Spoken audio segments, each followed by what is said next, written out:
Hey everybody.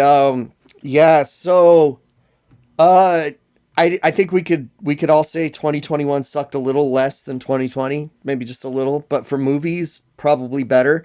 But some crap leaked through. And I want to start off our episode by talking about our worst movie of the year. We don't have to elaborate too much. I'm here with Kris and Zach. I'm gonna say mine is Mortal Kombat, no contest. Kris and Zach, go for it. Worst movie of the year or worst horror movie of the year? Either. Mortal Kombat's horror This changes adjacent. everything. I mean, for me, it was Wrong Turn. That remake was up gnarly. there. I hate giving worst movies. I think it's mean because everyone puts effort into what they're doing, but I just did not enjoy that film like at all. No. Wow, I don't feel bad for my pick. Mine is Space Jam: New Legacy, which I think you could argue is not really a movie. It's just like a 2-hour commercial. I could say For though, HBO I Max. had fun playing Where's Waldo with the audience in that movie, to where it kept me more engaged than the movie itself. Big time. I gave up at a certain point and just was like, no, I'm good. Checked out. I'm trying to see as many movies as I can this year. I'm already up to 17, and today's like the 15th, the 16th. I'm pretty good.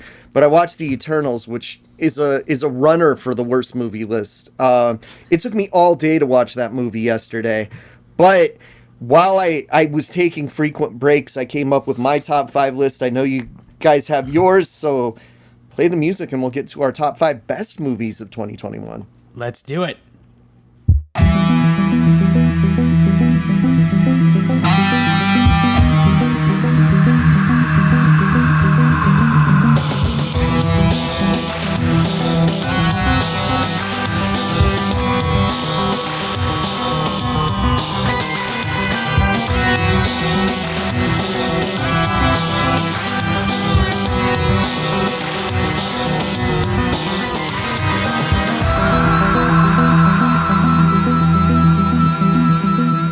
Hey everybody, welcome to another miserable podcast, Horror Decomposed. Welcome to 2022. Happy New Year, guys.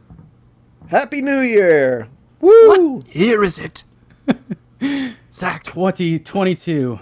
It is a new year for horror, a new year for all things that go bump in the night and the ongoing pandemic and all that fun stuff.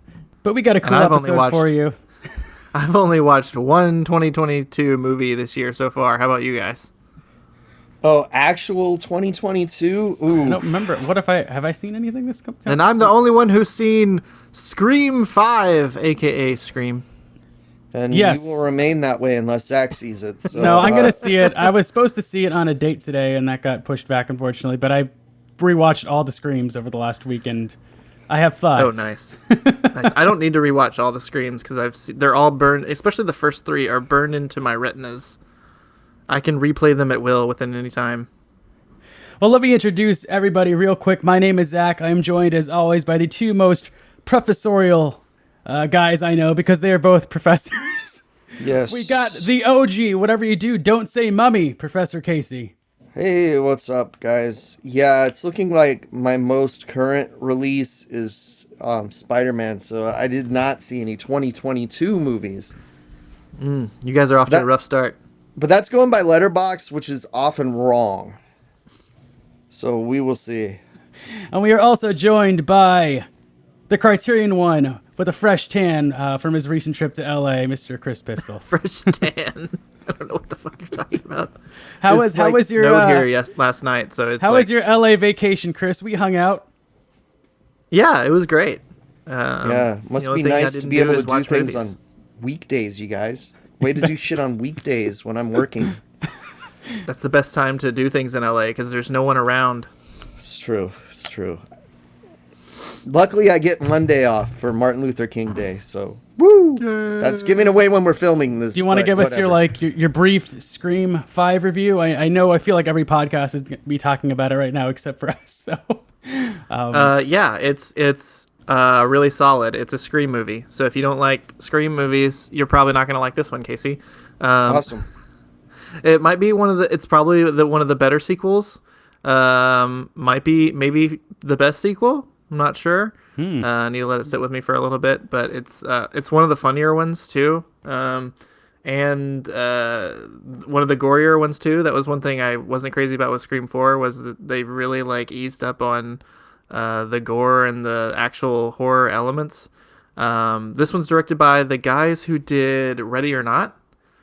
And they did like some sections on one of the VHS movies. That's some good pedigree. So you can tell they have like a really like sort of tongue-in-cheek meta sense of humor and style about them. And I had a lot of fun with this movie. I think people are gonna have a lot of fun with it too. It is kind of like Force Awakens-y in the sense of it's like trying to be a sequel reboot type of thing, but it also talks about sequel reboots and kind of like does the preemptive making fun of itself before the audience can. But I had a lot of fun with it. I think people who enjoy Scream movies I'm seeing online anyway, people who are fans of the series are loving this one. So I think people are going to dig it in general. Yeah, I gained a new appreciation for the Scream franchise, rewatching all of them. Some of them, I think, for the first time, or at least I haven't seen them since I was like 8. Whatever. It's been a while. And I enjoyed them. It's interesting to see I think 2 is my least favorite just because I didn't really feel like I don't know. 3, I felt like kind of embraced the goofiness of the franchise, and I appreciated it for that. Well, that's the goofiest one. Yeah. I loved all the set stuff. I loved the Jay and Silent Bob cameo, which was funny because it really did feel like kind of Jay and Silent Bob Strike Back in a lot of ways. Parker which came out Posey? like a year later. Yeah, Parker Posey. It's super silly, but I kind of appreciated that for it. And to me, 2 was just kind of like a lesser one. And I liked 4 a lot. I thought the mystery was a lot of fun. So it's interesting. It's an interesting franchise. I'm never going to be the biggest fan of it. But I did enjoy it, and I'm looking forward to seeing 5. I did want to say, yeah, I hope 5 starts the same way as 4, and it's just like a never-ending sequence of like stab intros, because that was hilarious. I just kind of wanted that to go. The beginning of this movie is actually probably the weakest part. The first like 5 minutes is probably, but after the title card, it surprises you. So Okay. you're kind of like after the first scene, you're going to be kind of like, that was kind of generic. And then after the title card, something's going to happen and you're going to be like, oh, well, that's new. Yeah, that's the one thing with the Scream movies that I came to enjoy is that they usually have pretty entertaining intros. Yeah. Let's say stick with it. Okay. But here's what I will say. I like the Scream trilogy so much. It was the first DVD I ever bought was the Scream trilogy box set. I bought it like 4 months before we even owned a DVD player because I knew we were going to get one for Christmas. And I was so excited. Casey's getting antsy here. As we're talking about his favorite subject. Enough about 5 Cream. Enough about 5 Cream. Oh gosh. Hashtag 5 Cream. You know, I was gonna use this anecdote as a cold open, and then Casey wanted to talk about our worst movies. But I was gonna say this is a stupid anecdote. Now it doesn't make any sense to go here. But I ordered takeout the other night, like a couple weeks ago. I've just been stewing about this. So I went to Corner Bakery, which is not my first choice for takeout food, but like in a pinch, it's near my apartment. It's okay. And they have pretty good desserts at Corner Bakery. They have these cookies. They're big cookies with M&Ms in them. They're called Monster Cookies. So I saw this online and I was like, okay, I'll get a Monster Cookie. Why not? They're good. I get in the store, I get my food, I get in the car, and I take the cookie out. This is not a Monster Cookie. It's like a mini Monster Cookie. So the Monster Cookie is like M&Ms, and there's like M&M in like every single bite. This is like a Chips Ahoy sized cookie. It was like, and this is like $2 for this cookie when I could have gotten like a pack of Chips Ahoy for like that amount probably. So I like, don't advertise your cookies as Monster Cookies if it's not a monster-sized cookie. Corey. Hey, you know what, though? I gotta say, I ordered some Ghost Kitchen Mariah Carey cookies from Grubhub, and those were big-ass cookies. Yeah. But I was just so disappointed. I was like, how is this? Like, I looked in this display case, and they're advertising it as Monster Cookie, and it's like a regular, like, Chips Ahoy or barely bigger than Chips Ahoy sized cookie. You can't do that. That's dirty, Corner Bakery. I'm disappointed. I'm sure a lot of things about Corner Bakery are dirty. Just saying. They've gone through some changes. Anyway, we do have a monster episode for you because today we are talking about the best horror releases of 2021. We each have a top 5. We're going to go through them, and then before our number 1, if we have any honorable mentions, we will name those, which I do, of course. I do not believe in honorable mentions. No. I'll only mention one if you guys don't mention it. Oh honorable mention is the first loser. Let's get to it. Who is going to kick off the best horror releases of 2021? One ground rule, I will say, for those that have never listened to one of our best horror episodes, our lists are a bit different. We are a little more flexible, so best horror releases could include documentaries, it could include TV shows. It just has to have released in 2021 and at least be somewhat related to the horror genre. As long as it touches in the horror vicinity. And when we talk about release in 2021, we mean the wide release for the United States. The streaming release, yeah, or the theatrical release. That is a very important qualifier for one of my choices. So. Yeah, so if it hit a festival in 2020 but didn't come out wasn't available to watch until 2021, it's a 2021 release. I don't care what IMDb says. Or Letterboxd, because they do it too, yeah. And it can also be, as Casey has done in the past, it could be like a previously unreleased movie that was filmed like 30 years ago and has now finally been stitched together. Yeah, if it's the initial release, then we're good. Yeah. So, without further ado, let's get to it. This is Another Miserable Podcast 2021. This is Another Miserable Podcast, best horror releases of 2021.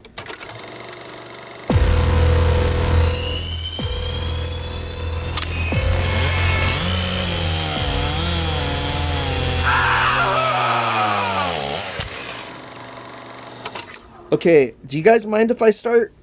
Go for it, Go Casey. for it, man. Okay, I just wanted to start because I've got a little bit of a qualifier for mine.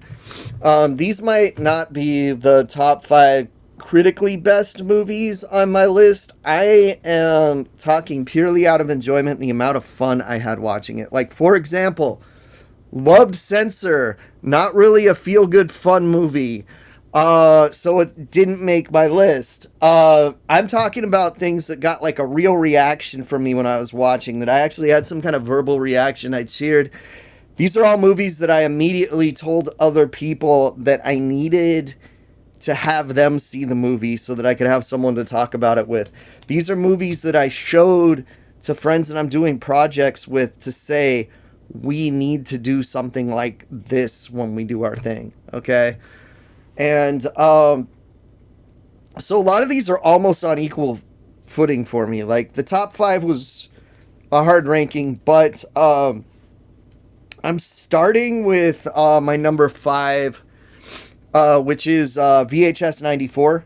Absolutely love this movie, which is cool because VHS Viral didn't really resonate that much with me, and I liked the other ones. This one, I felt like all of the segments were winners. I thought they were super creative, and I thought that they had some very good special Ratmas. And the best Hail part, Ratma. Some great performances, some great Ratmas. Hail Ratma. But really, like, these VHS movies are fun. I always think the wraparound segments kind of suck, but the shorts themselves are really good. No, you're right. And I think that the segment with the machine maker and that was fantastic. That is some of the best body horror I have ever seen on film. And Cronenberg would watch that and start just jacking it. It was great.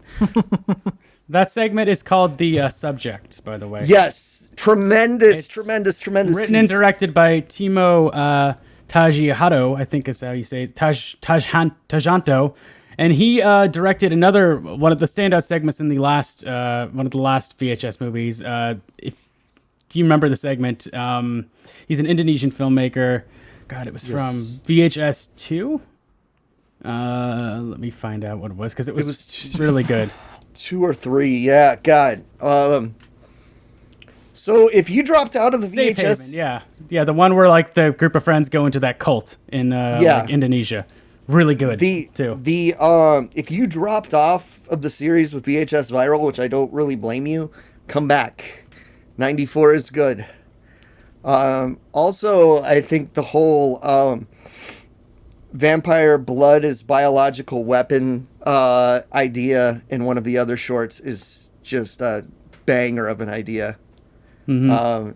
Using it as a high explosive, tremendous stuff. So yeah, check this There's out. some fantastic creature effects in VHS. Yes, Really and enjoyed creature effects. Everyone was. I've yet to see someone that's seen it that hasn't at least really loved one of the segments. But the subject is the true winner. If this whole movie was the subject, this would probably be like number one on my list. Okay, yeah.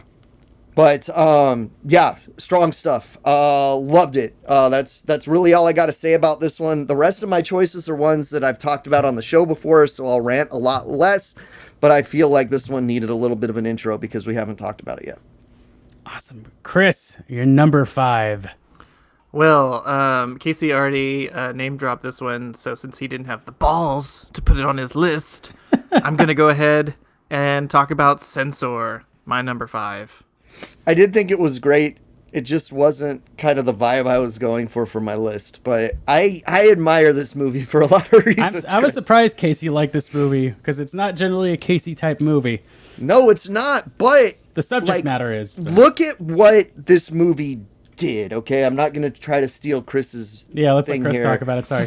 But look at what it did with the main character. It made a sympathetic character out of a character as horror fans we are conditioned to hate from the start. Okay, exactly. Good point. Yeah, and then totally convincingly makes that character go insane. I compared this movie a lot to Saint Maud, which also came out this past year and was like way more loved than this movie, especially by critics who will jack it for any A24 horror movie. And I feel like that's mostly what that movie had going for it. But this movie, I think you like the main character a lot more than in Saint Maud. This one also has like just way more interesting style. A much more, I think, compelling sort of conceit and premise, dealing around the video nasties and just the last like image or the last like 20 seconds of this movie were just like creepy as hell and way more satisfying to me than Saint Maud was. So yeah, definitely give this movie a watch if you haven't seen it already. Also, if you have seen it and you have not seen the Video Nasties documentaries that Severin did, there are two parts. I need to check those out. See them immediately. They are tremendous. Indeed. Bought those day one when they came out because I've always found the whole Video Nasties things like really fascinating. I need to rewatch this because you guys liked it a little bit more than I did. I thought, like, conceptually, this was a brilliant idea for a horror movie to center a horror film around, like, someone whose job it is to censor horror movies and is set in that Video Nasties kind of controversial period in Britain. I thought that was just such a cool idea.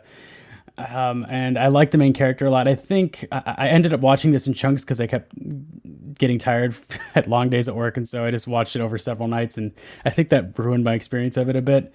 I think my issues with it were... I thought her descent into madness was like a little quick, and I wanted it to be explored a bit more, a few more set piece scenes. But I did really like it. I thought there was some excellent stuff here, and it's a really good pick. It's definitely one of the most interesting horror releases of 2021 for sure, and it's a really great idea. Okay, I guess that means it's me.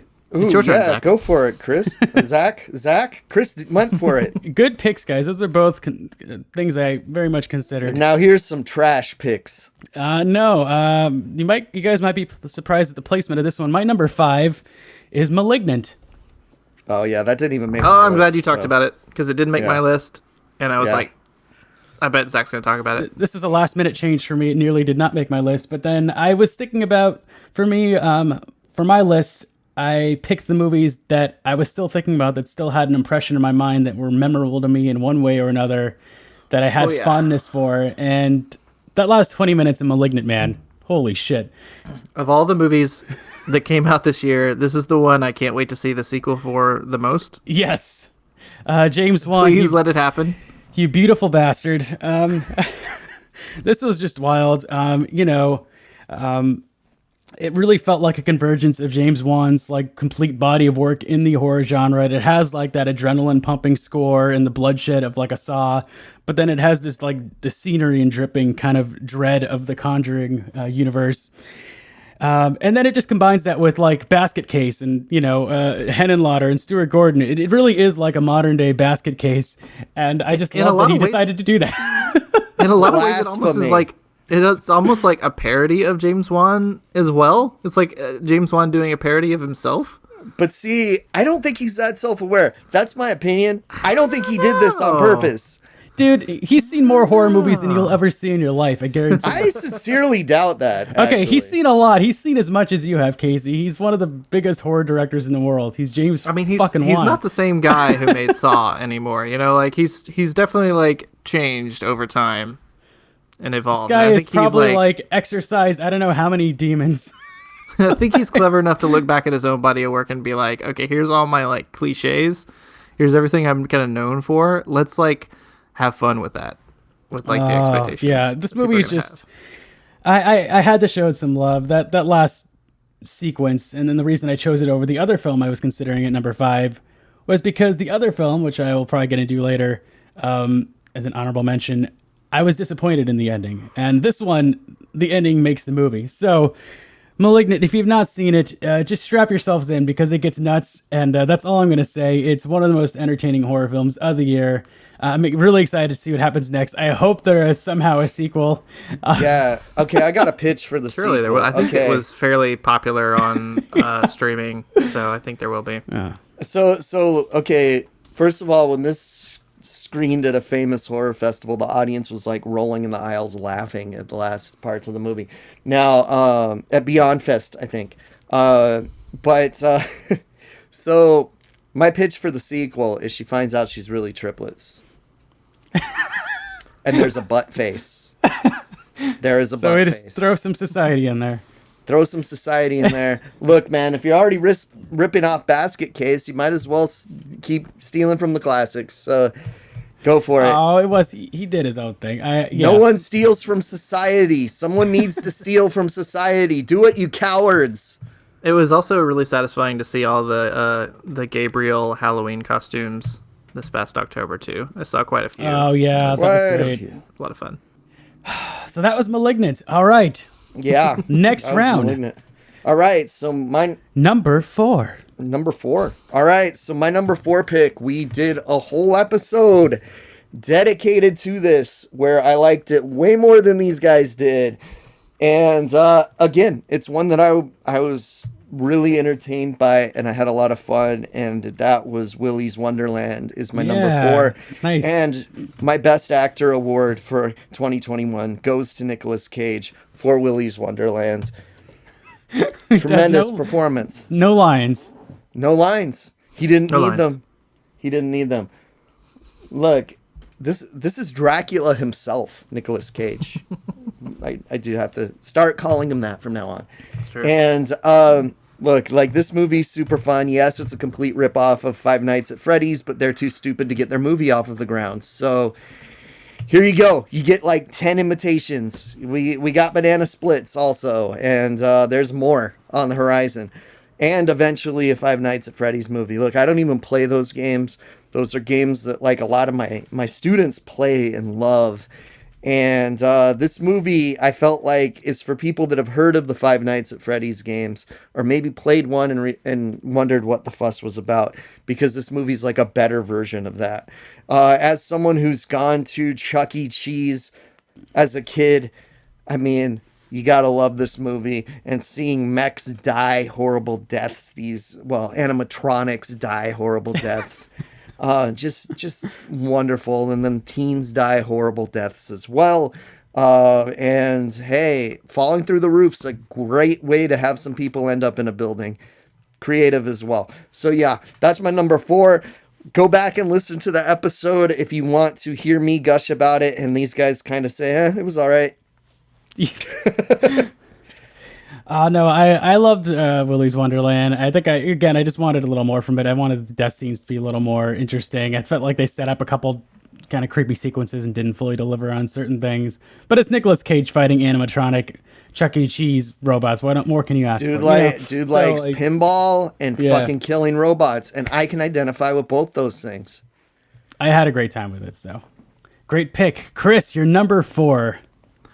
Oh, great. My number 4 goes to a movie I saw at the last minute when I was trying to catch up with 2021 releases.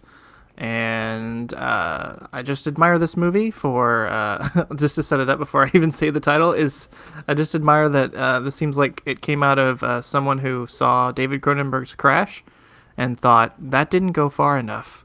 This is Titane, or Titane. I'm not sure how to pronounce it. God, that was a movie. From I think it's Titane. Julia. Yeah. This Is it from Titane, Julia, not Titane? Titane or Titane. What country is it from? French? This is like a French, also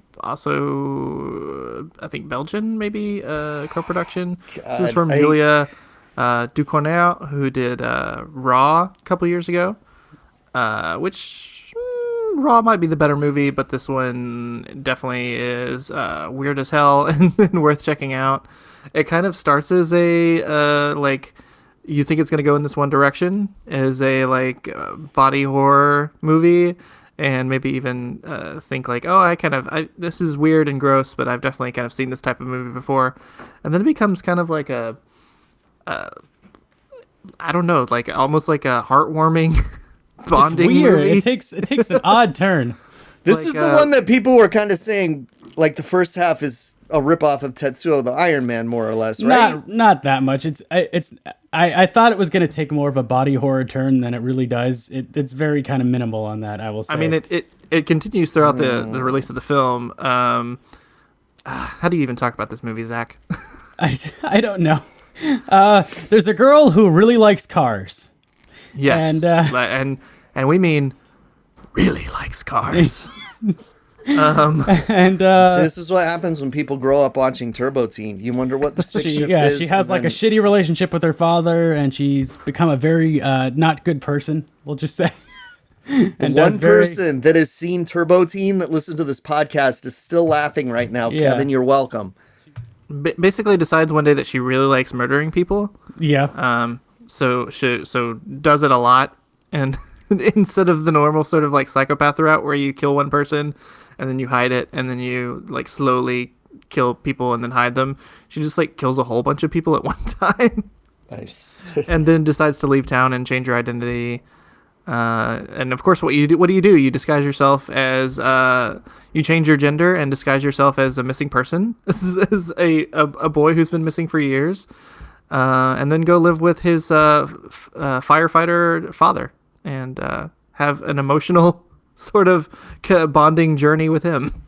It happens. That's what happens, and then it's just kind of like the horror of the situation from there.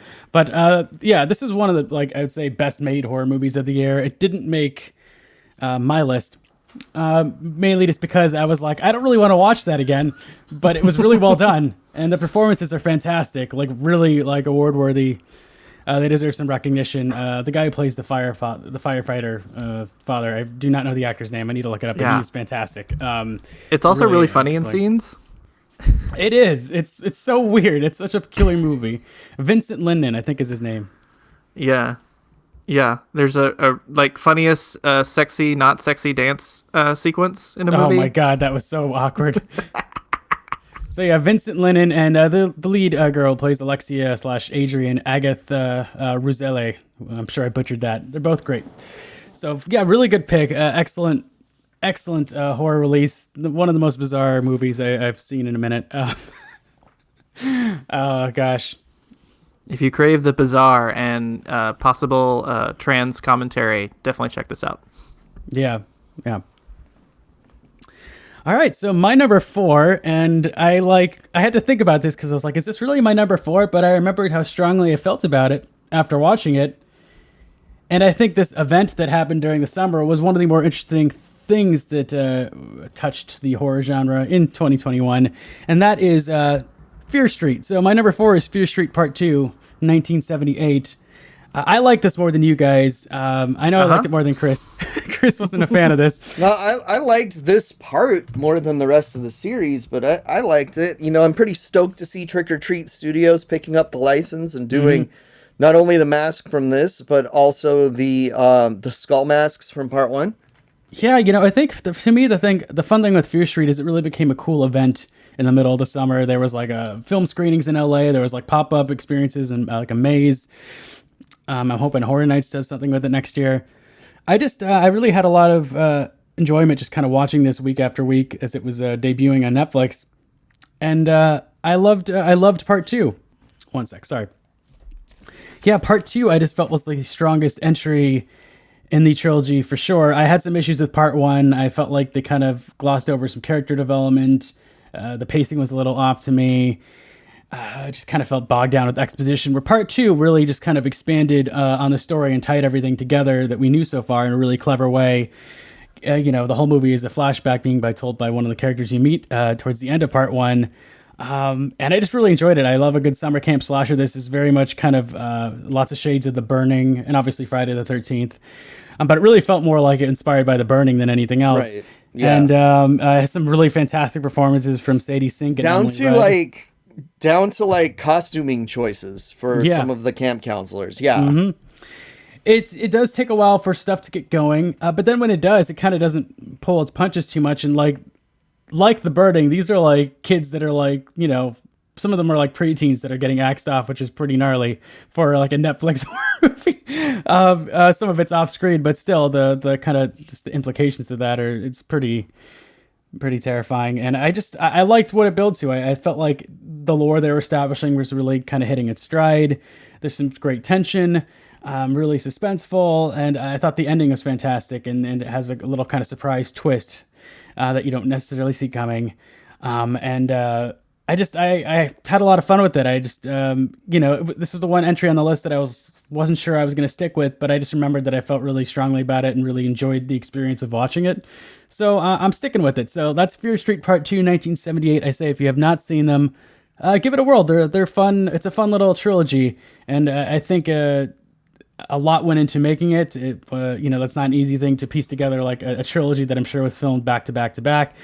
And I thought it was executed rather well. It was one of the most interesting horror events in 2021. And I think there's some great performances in this. To me, it was by far the strongest entry in that trilogy. So give it a whirl. If you like kind of 80s slashers, this is a fun little throwback. It's not as raw or gritty as a Friday the 13th or The Burning, but it's a fun little homage to those movies. So that was Fear Street Part 2. I think my rating for that was 4 stars, which might be a little high, but that was just my initial reaction to it. So yeah, that is Fear Street Part 2. But Zach, how can it be better than the first one when the first one had a Beastie Boys poster in the background?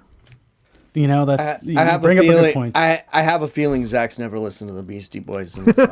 I'm not a Beastie Boys aficionado, I will say. I wasn't raised on the Beastie Boys. Okay, blasphemy. Making you a playlist. I was more of a Hall & Oates guy, you know. Are you Apple Music person or are you? I'm a Spotify. Of course you are. Everyone is. I'll make you a playlist. Okay. All right, so we have reached the middle. It is time for the third round of picks. You know what that means? Let's get to it's our hump pick. Okay, so number three. Okay, my number 3 isn't a horror movie, but it has horror elements. I don't give a shit. Okay, it's got a monstery, melty bad guy in it. That's horror enough for you people. Okay, I've talked about it on this podcast, but you know what? I still don't see enough people jumping on board. So this needs a signal boost, and a lot of my choices, especially my number 1 choice, really need a signal boost, and they're why I'm including them on this list. But New York Ninja is my number 3. And New York Ninja is a triumph in filmmaking. And if you don't believe me, watch the documentary included with New York Ninja, and you will see the trouble they went through to make a movie out of footage that they had without sound, out of order, that they just had a bunch of reels in their warehouse and constructed it lovingly into an actual movie with no script to work from. I was wondering if they had a script or not. Yeah. They had to read lips to figure out the dialogue. Yeah. Wow. Yeah. So crazy. it was an undertaking, and they got an all-star voice cast of people that would have possibly been involved in this movie back then if they were around at the time. People like Don the Dragon Wilson and Cynthia Rock and Linnea Quigley. Okay, and so this is a great movie. I do not give this faint praise when I say this is on the level of a Miami Connection as a movie that you need to watch with a group of friends, and you will have a wonderful time doing so. It's not a good movie, but it's a great movie because of it. And this is one that you got to see. If you liked Miami Connection, buy this movie. If you have not seen Miami Connection, buy both movies and watch them both. You will not be disappointed. If you want more information, if you don't just trust me, Red Letter Media loved this so much that they gave it its own episode of Best of the Worst. They spoil a lot of story beats, though, so maybe don't. Just take my word for it. But how often do they do something like that? Not very often. In fact, one of my other choices in the top 5 might be one of the other times that they've done this. So, all right, my friends, that's it. That's my number 3. Nice. I love that you always throw in the off the beaten path, off the wall picks, Casey. That's what makes this podcast so great. I can back it up though, because I watched that Red Letter Media video and it looks like very, very entertaining. Oh, and New York Ninja. Yeah, I need to check it out too. It's only available. You have to buy like the physical disc, right? It's not. Yeah, buy it from Vinegar Syndrome, but it's worth it because you get the documentary on how they made it as well, and that's a great bonus feature. Kris, you're number 3, sir. My number 3. Pause for dramatic effect, and so I can look up what it was. Oh, yes. That's right. A movie that I can't remember if we even talked about on the podcast very much. But one release I liked a lot more than a lot of people did, but I really thought it was really solid, which was Candyman. Yeah. The only remake on my list. Yeah, we did a Candyman episode, didn't we? Oh, yeah, I'm sure we did. I just have a terrible memory. The episode title is literally the one where we review Candyman. Because I couldn't think of anything else for our episodes. Yeah, Candyman was fun. It's in my top 10. Nice. And I still haven't seen it. Rewatching, the first Candyman, right before this. You're not a fan, right? No, I liked the originals. It just hasn't been on something easy to stream. Is the thing. I guess not. This was like a brief. I think this is when COVID numbers were at the lowest, so I went and saw this in the theater. But yeah, so just this pretty solid remake. I like how the first one does have a lot of socially conscious sort of commentary on a subject matter, a very intriguing like horror slasher villain. This one was produced by Jordan Peele, whose name is all over it, but it was directed by Nia DaCosta. Putting this sort of in the hands of an African American rather than kind of like seeing this story through a white woman's eyes, kind of as in the first one, I thought gave it a whole new sort of perspective. It's really fucking got some great body horror to it. Just some like really suspenseful sequences. Our main character, I cannot pronounce his name, Yaha Abdul Mateen II. I saw him in something else recently. I can't remember what it was, but he's like really solid in it. I know what you're talking about, but I can't think of the name. Oh man, this is also, I think, just an example it's a sequel, but more so reimagining. Obviously, it does the Scream thing where it's just called Candyman. You don't necessarily have to have seen the first one, but a lot of that sort of definitely adds if you have seen it. I recommend also seeing Farewell to the Flesh. Some people hate it, but I think it's decent. It's just a little bit bootleg Hellraiser, but yeah. It's definitely respectful to the first one, pays a lot of nods and tributes to it, while completely being its own thing, having a lot of style, some really like fun, gory and scary sequences. I had a lot of fun with this movie. I thought it was really gnarly.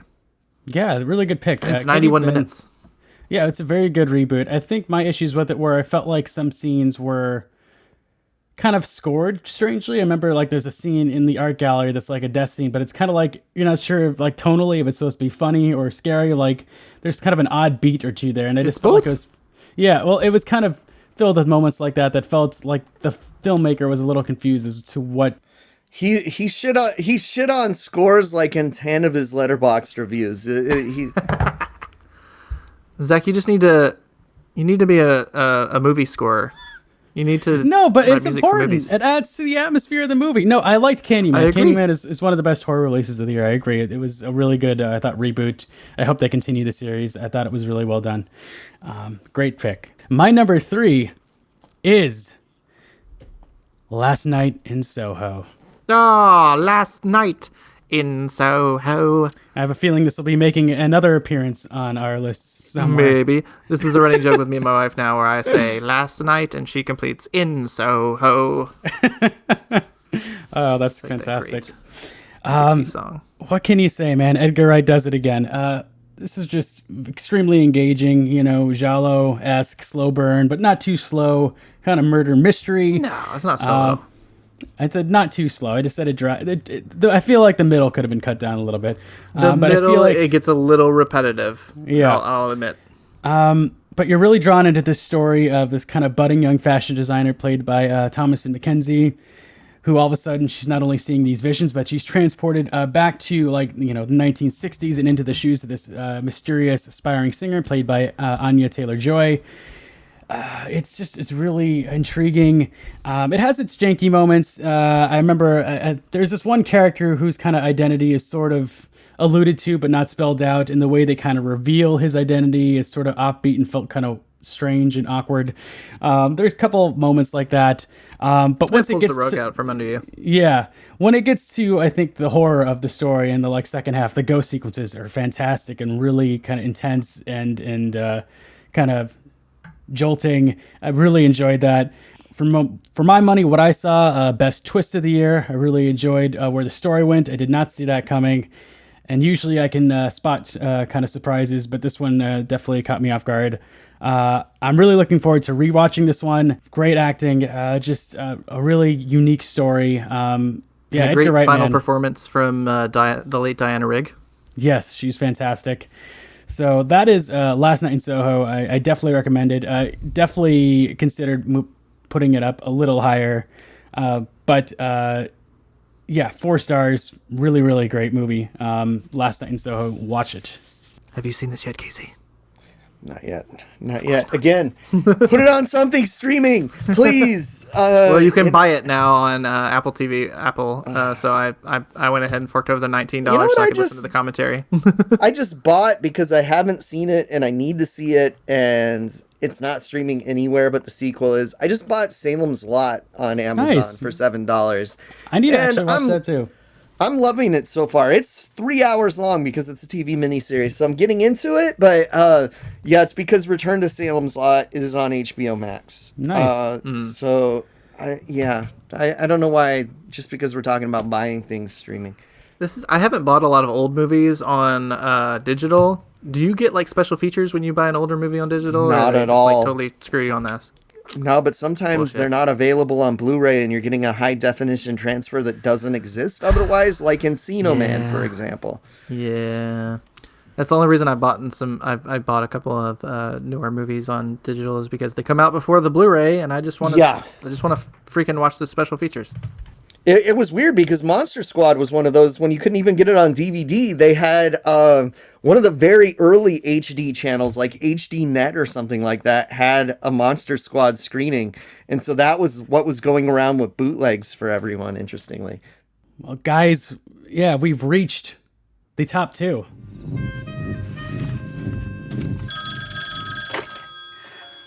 Thrill me. Okay, so this is something I definitely bought. And by I say bought, I went and bought the most limited, crazy special features Blu-ray that I haven't even watched one goddamn thing from. But I've watched this movie 3 times this year anyway before the Blu-ray even shipped, okay? Mm-hmm. This is Psycho Goreman is my PG. Psycho Goreman is my number 2. It wasn't my number 1 for a good reason that we'll talk about in the number 1, But by now, most people have seen this movie. It is the perfect movie for me. It's got that trauma vibe mixed with tokusatsu, mixed with Spielberg a little bit of Spielberg. You know, they kind of drive it home with the PG in the title, but very not a PG movie. I love that this is getting merchandise. This is getting people interested. There's people buying a shitload of Hunky Boys shirts. There's all kinds of stuff going on. Have you pre-ordered your Psycho Goreman figure, Casey? I have not, because they're those shitty 3 points of articulation retro figures, which I'll buy Joe Bob, but I won't buy Psycho Goreman. I want a deluxe. I want like Super 7. I want like this Toxie that's in my hands right here, okay? That's what I want. I'm a 6-inch collector, okay? Get me those 6 inches. 6 baby. inches or nothing, says Casey. Exactly. I need 6 inches just to feel it in my heart.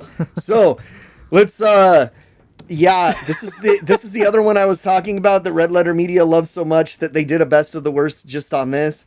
There's a good reason for that. Rich Evans is actually in this movie as the mixer guy. He gets a good "oh my god" in there. It feels like they just took a clip from like an episode of Red Letter Media of him just going "oh my god" and just put that in the movie instead of actually like contacting him or having him record anything.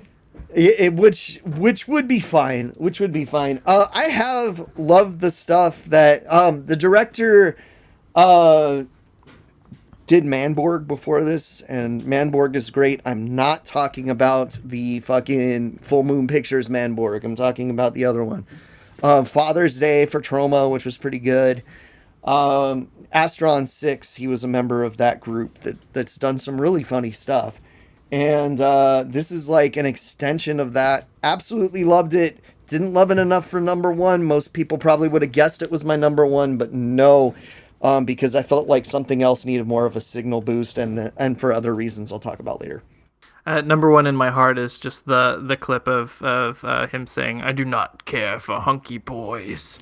I'd say number one in my heart is the little brain boy slinking away, stuck being a brain for the rest of his life. That's like the thing I remember most about that film. That poor kid turned into a brain. Oh gosh, but yeah, Psycho Goreman, it is in my top 10 as well. One of the most entertaining horror releases of the year for sure. But Kris, that brings us to you, man. What is your number 2? My number 2 is also Last Night in Soho.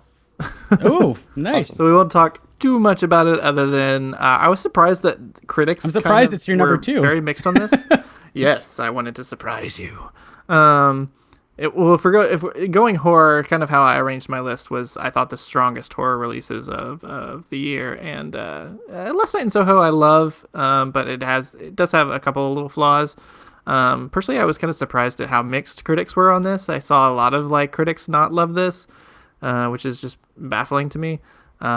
As much as I love this movie, I love the end credits as well, which are just like they were in post-production during like lockdown in London when they made this movie. So Edgar Wright just took a camera and went around Soho and just recorded like empty streets of London Soho late at night, and that's basically kind of intercut with the titles in this movie, which is just fucking fantastic. Intercut with the song.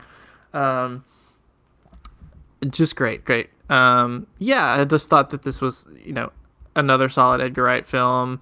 I think he's proving he can pretty much do whatever genre he wants. Still really want to see like him do a musical at some point, because like the dance sequences in this movie are so cool, and how they do that sort of trick of intercutting between two actresses, which they all did in camera. Like, it's just like really impressive use of choreography. Baby Driver was almost with a camera. musical. Yeah, I'd say Baby Driver could. It's like he's count, teasing. sorta. It's like he's teasing doing a musical before he like full blown does one at some point.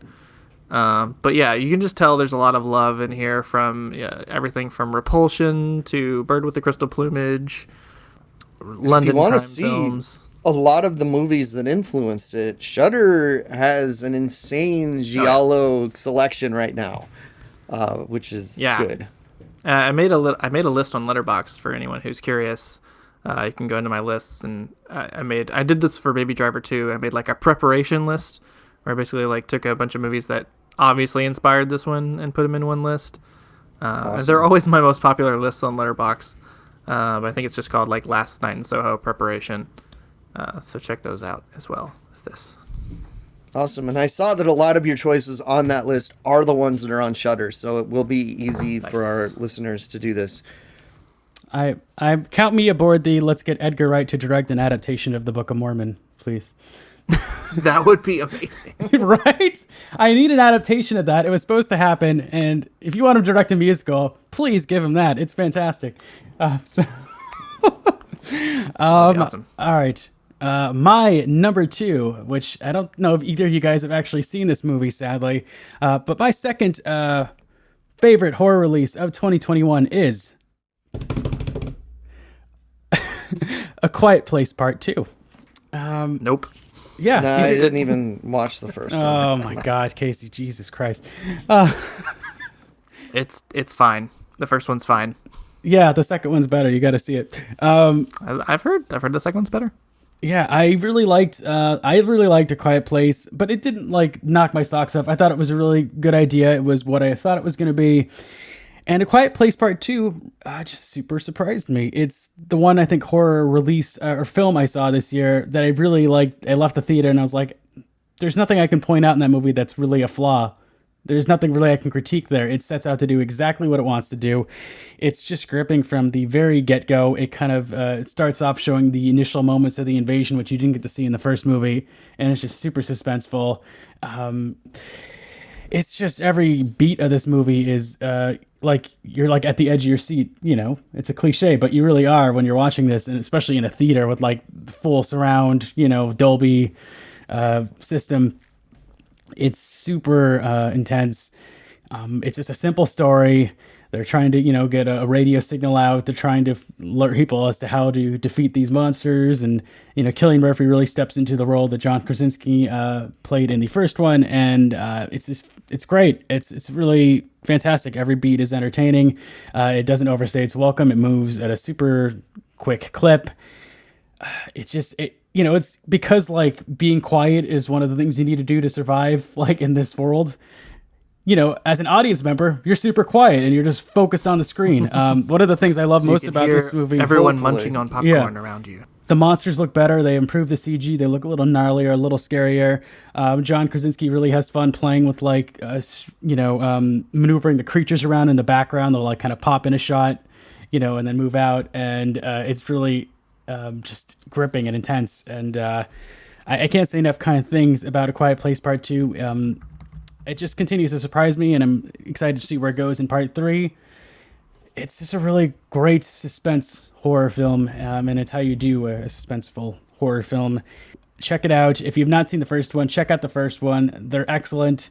Sure, it might seem like just a popcorn horror movie, but it's a really good popcorn horror movie. And for me... Where does it rank amongst the Tremors films? I need to watch the Tremors films again because it's been a minute. I feel like those are a little campier than A Quiet Place. Quiet Place is a little more serious. Obviously. But 4 stars for A Quiet Place Part 2. I really dug it. One of the most enjoyable like horror movie going experiences of the year for me. So, well, you and Edgar Wright share something in common because he also loved this film. Gave it a high recommendation. See, watch it. So that brings us to our top picks. But before we give our top picks for the best horror release of 2021, we got to give some shout outs, some honorable mentions. So who wants to go first? I have Casey doesn't nothing. want to. No. Casey doesn't want to. Even though he's mentioned some honorable mentions during his reviews, during his list already. But okay. Chris, do you have any? Honorable mention just means you're not good enough in my case. I just had one that I debated putting in here, and it was Malignant, and I'm glad I didn't because we got to talk about it anyway. Sweet. Well, I ended up making a top 10, and then I have shout-outs, so I'm not going to go through everything, but I will give the rest of my top 10. My number 6 was The Night House. Oh, yeah. See, Letterboxd again threw me off because this says 2020 on it. And I was like, I guess this was a 2020 came out release. in summer 2021. Rebecca Hall deserves award recognition for her performance in this. She's really, really good. Main reason it didn't rank higher for me was mainly because I was a little disappointed by the third act. Mainly the kind of last 20 minutes felt a little flat to me. Yeah. The reveal is creepy as hell. Yeah, the reveal's great, but I felt like when it kind of leaned more into the supernatural elements rather than like the mystery of what was going on, it lost me a bit. It's kind of like sets up this, creepy discovery, and then it's the story takes a weird kind of turn that I don't think was fully fleshed out, but the lead up to it is fantastic. There's some really great scenes in here. Rebecca Hall is so good. I have to admit, I did the dreaded sin of reading some of the Wikipedia plot synopsis before I watched the movie, and I was like, how the hell do they make that work? Like, how the hell do they make that that whole conceit work in a movie? And then I watched the movie and I was like, oh yeah, it kind of works. Like, it's pretty seamlessly explains everything. Yeah. Kind of. I mean, the reveal of what the thing is fucking creepy as hell. That made like a shiver run down my spine. I'm just like, oh god. Yeah. So that was one of my honorable mentions. I guess it was number 6 on my list. Number 7, one that I really wanted to put in my top 5, but I couldn't quite put it over Malignant, was Slacks, movie about killer pants. This is the horror movie that I look back on most fondly over like everything I've watched, because it's the one I really want to rewatch right now because it's so goofy and silly, but it's done really well. There's actually a really like kind of tragic backstory to the whole thing. I don't want to spoil anything. If you've not seen Slacks, it's fantastic. So go watch Slacks. There's some great practical effects in there. It's a movie about killer pants. What else can I say? Watch it. Sounds it's great. Wonderful. I really wanted to put it in my top 5. Candyman, like Kris said, really great.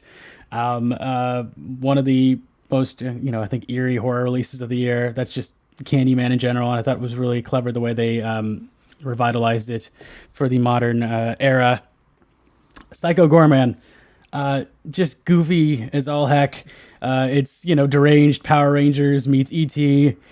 Really super silly, super fun. Check that out. And my last, I have 2 more honorable mentions. Superhost. This was a Shudder release. If you've seen Creep or any of the Creep series, it's really just Creep, but someone else is giving it a whirl, and they put like a YouTube slant on it. The reason it's worth watching is because of the performance from Grace Phipps, which is probably, to me, one of the most, it's probably the best horror performance of 2021. She is so kind of menacing and deranged, and it's just watching this character slowly like go more and more insane. You're just waiting for her to like snap. She's just so good, and she really plays like this Norman Bates character well, and it's worth watching for her performance alone. It's a really easy watch.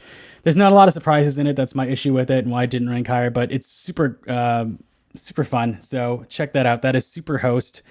And those are my main honorable mentions. As Casey said, VHS 94, fantastic. If the wraparound segment was better, it would have ranked higher for me. Willy's Wonderland, fantastic. Titane, fantastic. And there's other things. Werewolves Within, really good kind of clue-like murder mystery. Vicious Fun on Shudder. I love the concept. It just kind of, I think, was limited by its budget a bit. And I have to give a special shout out. I just watched this last night, so I already had ranked my list before. But Carousel 2. We interviewed director Steve Brzezinski. He's a buddy of ours, the nicest guy in the world. If you've not seen Carousel, it's about a sentient carousel unicorn that comes to life and seeks revenge on a kid who put a booger on him. And he just goes on a bloody rampage. It is hilarious. It is so funny. And he finally got the sequel out 5 years after the release of the original Carousel. And it dives into Duke, the unicorn, the lead unicorn in the original, his kind of past. He is like a Nazi experiment gone wrong. And I just got to say, it just doubles down on everything that makes the original great. If you want to see an immortal Nazi witch drain a guy's soul from his body by giving him oral, you need to watch Carousel 2. And I'll just leave you with that. Steve, well done, buddy. I look forward to having you back on the podcast. We need a whole separate section of the podcast that's just Zach talking about every movie he's seen this year. I just like to show some love to great horror releases, and but yeah, I think the fact that our lists have been so varied speaks highly to this year in horror. Yeah, and for our listeners, they got a lot to catch up on if they haven't. Yeah, seen there wasn't a lot choices. that like I would say blew me away. But there was a lot of really solid horror releases and great work from independent filmmakers and studios alike. So I'm excited to see what 2022 has to offer. But with that said, we still have our number one picks to get to. So Casey, take it away. So my number one pick is Halloween Kills. Just kidding. No, it's not. I knew it. Wait, what? I thought when you were setting up Willy's Wonderland, I thought that was going to be Halloween Kills. Psycho Goreman was going to be my number one choice, but I started thinking, I talked this over with Byron. I'm like, dude, I really love this movie. I'm struggling with which one to do with number one, number two. But I feel like it needs a signal boost for our listeners. I feel like more people need to see this shit. Also, I feel like, and this is an important distinction, and I love Psycho Goreman. I'm not shit-talking it saying this, but I feel like Psycho Goreman tried to be Psycho Goreman. I feel like this movie just was what Psycho Goreman was trying for, okay? And that movie is Skull the Mask, available on Shudder. See it immediately, okay? So I can best describe this as a combination of elements from Indiana Jones meets Friday the 13th, meets professional wrestling, meets Mortal Kombat, meets Ricky O, the story of Ricky. There's references to all of these things in this movie. And they all work together for just a fun fucking time, man. If you want to have a good time watching a movie, watch this, okay? If you've already seen Psycho Goreman and you want something more along the same lines, watch this. I'm saying watch this. This needs a signal boost. More people need to see this because more people will love it. This isn't a movie that Red Letter Media picked up and did a whole thing on, so it's not in the mainstream yet. Joe Bob hasn't talked about it yet. He fucking should. This is like the most Joe Bob movie on my list, and Shudder owns the rights to it. But yeah, so this was a festival release in 2020, but the wide US release was 2021, so that's why we had to have like that. I mean, it applies to Psycho Goreman also, though, and probably a couple other of our choices. But yeah, this is a must see. It's a slasher movie done right, and by that I mean, like, if you've seen Freddy vs. Jason, the scene where Jason goes into the cornfield party and murders a bunch of people, this is that times 100, and this is the scene that should have been in this movie. And same scene has Ricky O, the story of Ricky, references in it, and a motherfucker gets choke slammed, and a motherfucker gets powerbombed. Someone gets the Stone Cold Stunner. It's tremendous. It goes directly from a Ricky O reference to a Mortal Kombat reference immediately. And yeah, you need to see this movie. 5 stars. Casey says, check it out. Fun pick, Casey. I can concur that Skull the Mask is a fun time. My critique was it, as he alluded to earlier, the score of this movie is really just like light percussion. This movie costs $5. My problem with that is that like it just didn't punctuate any of the scenes at all, and they just felt a little flat to me because the score was so weak. But there's some really great special effects in here. All the wrestling moves are a lot of fun. There's a lot of unintentionally goofy moments. Like there's a scene where a guy gets like shot in the shoulder and he runs away, and the cop like chases him for like 50 feet and then just gives up when he's like been shot, and she could easily chase him. Like she trots like a little jog and then she goes, oh, whatever, fuck it. And that happens a couple different times. There's some of the characters. So I know, sorry, just some of the characters are just kind of stupid, but like it's a lot of fun. I agree. The special effects here are really cool. I definitely recommend checking out Skull the Mask. Really cool pick, Casey. I had a feeling you were going to pick Skull the Mask. And I feel like this has more of an influence of actual work I'm doing to make things than anything else that was released this year. It's a good one. So that's on Shudder still. So check it out. Yes. Kris, your number one. My number one. I went full off the rails with this, as Letterboxd as I declared this simply a horror mystery series. I will describe it as the 448-minute long movie Midnight Mass. Nice. Limited series from Mike Flanagan, director of what's the Shining movie called? Oh, Awkward Pause. Dr. Sleep. Awkward Pause. I loved Awkward Pause. Dr. Sleep, the director of Dr. Sleep, Hush, The Haunting of Hill House, Gerald's Game, of course, Oculus. I think the Oculus was my favorite thing that he had done, maybe The Haunting of Hill House. But this is now my favorite thing that Mike Flanagan has done so far. It's a small little island community that is pretty much all Catholic except for one or two characters. It's kind of run by its local little church. And then mysterious things, possibly to do with the supernatural. Okay, yeah, absolutely have to do with the supernatural, start occurring on the island. And it all coincides with a very charismatic new priest who comes onto the island to sort of... he's like a visiting priest who is visiting and taking control of this local church and has very charismatic sway over the island. Lots of characters, lots of mysteries, lots of weird things start to happen. I won't spoil anything that happens for it because it's really delightful watching it all play out. It's creepy as hell. There's just some fantastic spooky and creepy things that happen throughout, and then the ending just leaves you with a great thud. Really, this whole series has like 4 great endings of 4 great episodes that kind of leave you with like a big stone drop of holy shit in the middle of your stomach. Great performances in it. A really gnarly monster. It's just fantastic. There's this movie. I mean, this series has a lot to say about religious xenophobia. If you grew up in like any sort of religious sort of community at all, I think you'll really relate to this. It has a lot to say about this, about just that experience as a whole.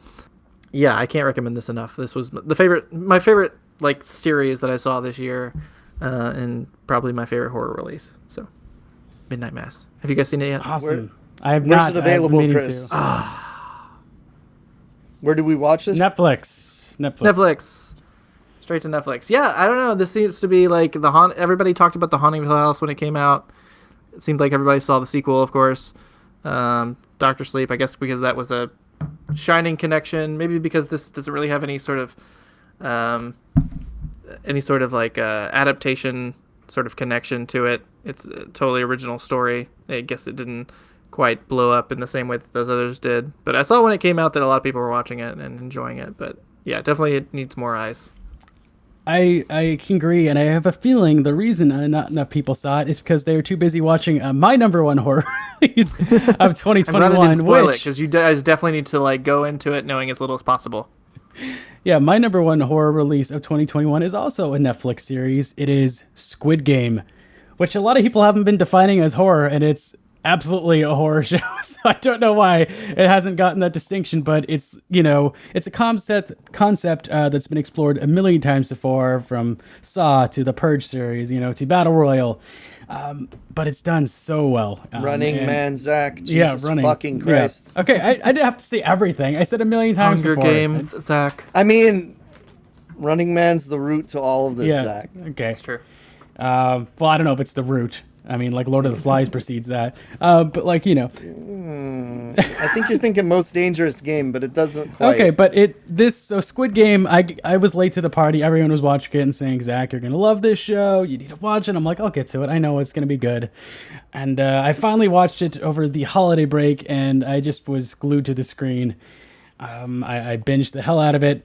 It really combines that trapped in a deadly game and battle royale kind of subgenres with shades of ensemble shows like Lost. It has just such a great cast of characters. Everyone is so interesting. It takes this, it's about, if you have not seen the show or know anything about it, it's about a kind of, it takes place in South Korea.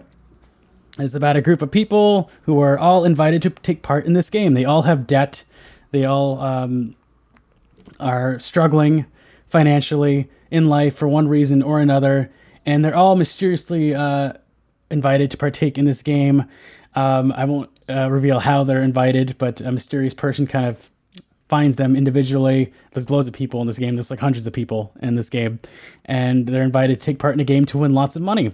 There's such a mystique about this show. The set design is really kind of creative. Like there's a stairwell that they cut through several times that the players go up and down, and it's like pastel green and pink.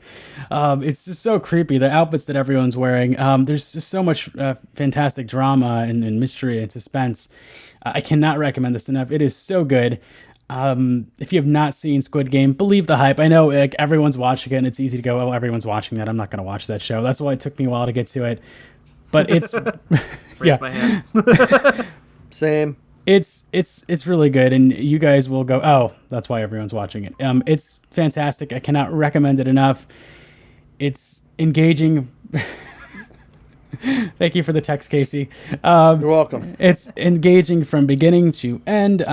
It's about, 8 episodes, something like that. I'm very looking forward to season 2. It feels like a complete story, but they do set up, something that they could do with season 2. So I'm excited to see that. Yeah, I can't say enough good things about it. Squid Game, it's just really great. Really, really great.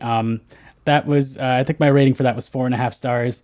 And if you've finished the first season of Squid Game and you're looking for something similar, I am in the middle of Alice in Borderland, which is very similar to Squid Game, but it's kind of more like a video game slant, and it's a Japanese show about a bunch of kids that all of a sudden they like come out of like a bathroom in Tokyo, and everyone has vanished, and all of a sudden there's like a big screen and it says, go here to start the game, and it's like, deadly game kind of thing, and there's more players, and really good too.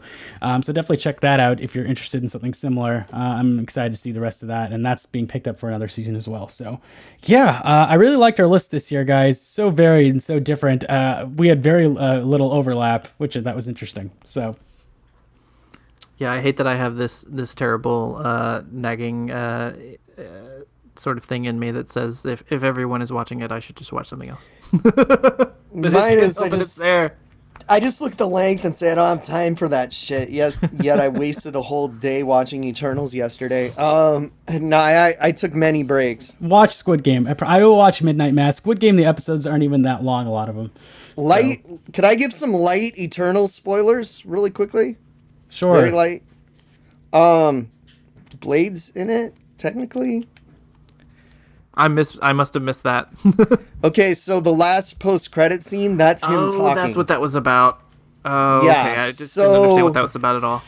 So Blade's voice is in it. Let's put it that way. If you want to see what Mahershala Ali sounds like as Blade, still not British. Yeah, Blade's supposed to be British. Everyone forgets about that. But I think he's gonna absolutely rule as Blade. Blade's one of my favorite characters. Originally came from Tomb of Dracula, my favorite comic of all time. So I watched Eternals just for the second post-credit scene, and wasted 3 hours of my life.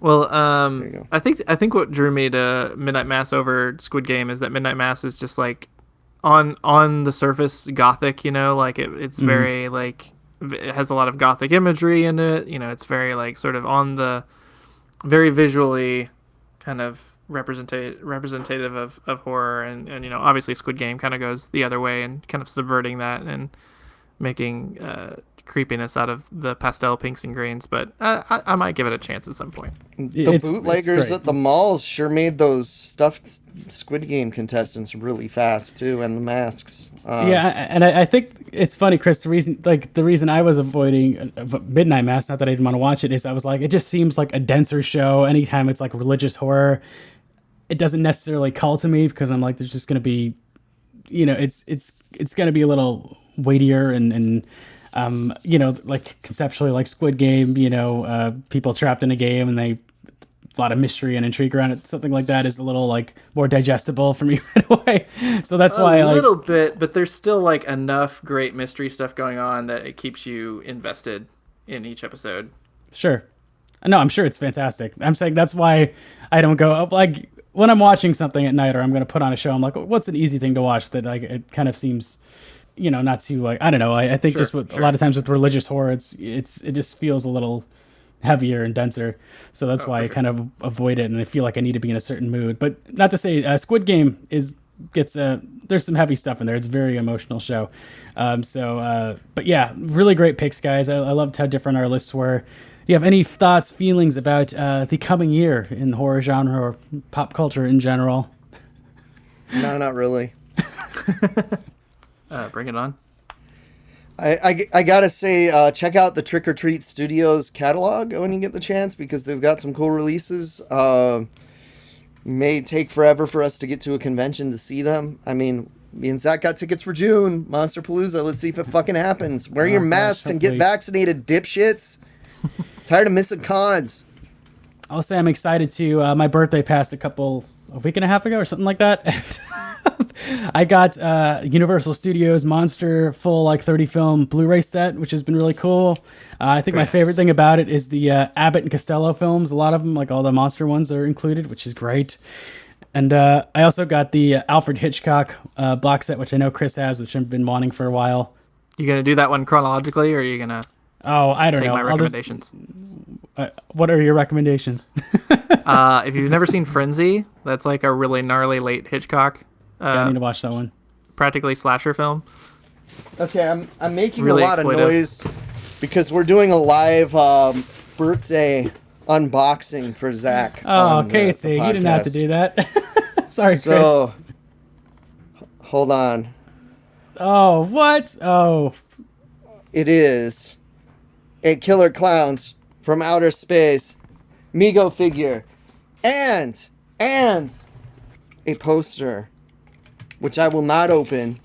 Oh, Casey, you really didn't have to get me. Which is a poster of Steve Martin and John Candy sitting on a bench together from Planes, Trains, and Automobiles. Oh, buddy, that's so kind of you. Thank you, buddy. Happy birthday, Zach. That's really nice of you, man. Thank you.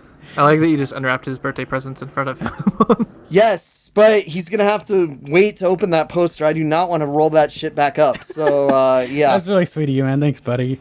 Enjoy.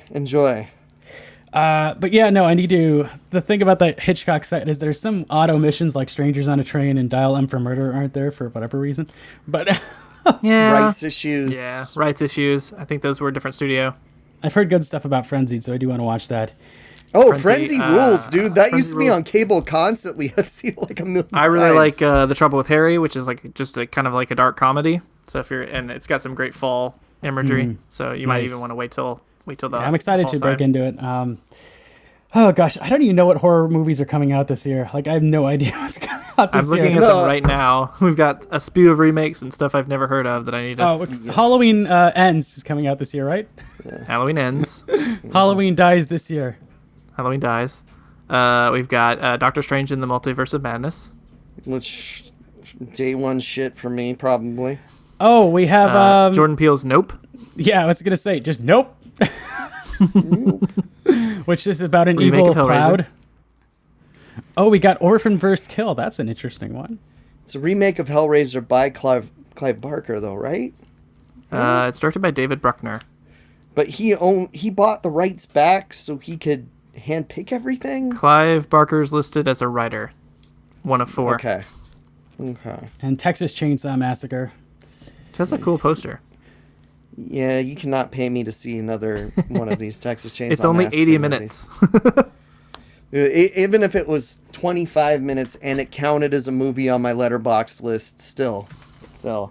But maybe we will get the Texas Chainsaw Massacre video game this year, which I am very looking forward to. Anyway, we hope you guys join us on the 2022 horror journey. We're gonna be churning out episodes. I know we've been slow to push things out lately. It's been, Hey, and if you're going to complain about that, you can pay us because we're giving you free entertainment. but we will be getting back to 2 episodes a month. I don't know if we'll get a second one out this month. We'll try. But we definitely want to have more guests. We definitely want to have more themed episodes. We'll get back to doing retrospectives, commentaries. We're going to do a commentary soon. We've been talking about it. So stay tuned for all that. If you have any cool suggestions for us, anything you'd like to see us do, if you have something you want to promote, if you want to be a guest on Another Miserable Podcast, write us at anothermiserablepodcast@gmail.com. We would love to hear from you. We'd love to collaborate with you. All right. Where can they find you on social media, guys? Kris. I'm on the Twitter and the Letterboxd at Kris Pistol. Kris with a K and Pistol with a E. Casey, what about you, my buddy? Twitter and Letterboxd at Lucha Gringo. I'll add you if you don't seem like a weirdo. It is a private account, but I'll probably add you if you. Casey doesn't like weirdos. It's weird. Yeah, When he friends is with Zach, and I know I've got enough weirdos in my life, is what I'm saying. Yeah. Speaking of weirdos that I'm friends with, check out the Cool Ghoul on YouTube. It's cool with the K. Yeah, English teacher and me loves that shit. Can't spell. And you can follow our official Twitter account, twitter.com/AMPHorror. You can also subscribe to us on YouTube under Another Mishbowl Podcast. If you enjoy what we do, please consider leaving us a nice review on Apple Podcasts or whatever streaming service you listen to us on. You don't know how much we would appreciate that, so please consider it. And if you want to follow my personal Twitter account, twitter.com/Earth2Zach, that's Earth, the number 2 Zach, Z-A-K, also on Letterboxd and Instagram under that same handle. Okay.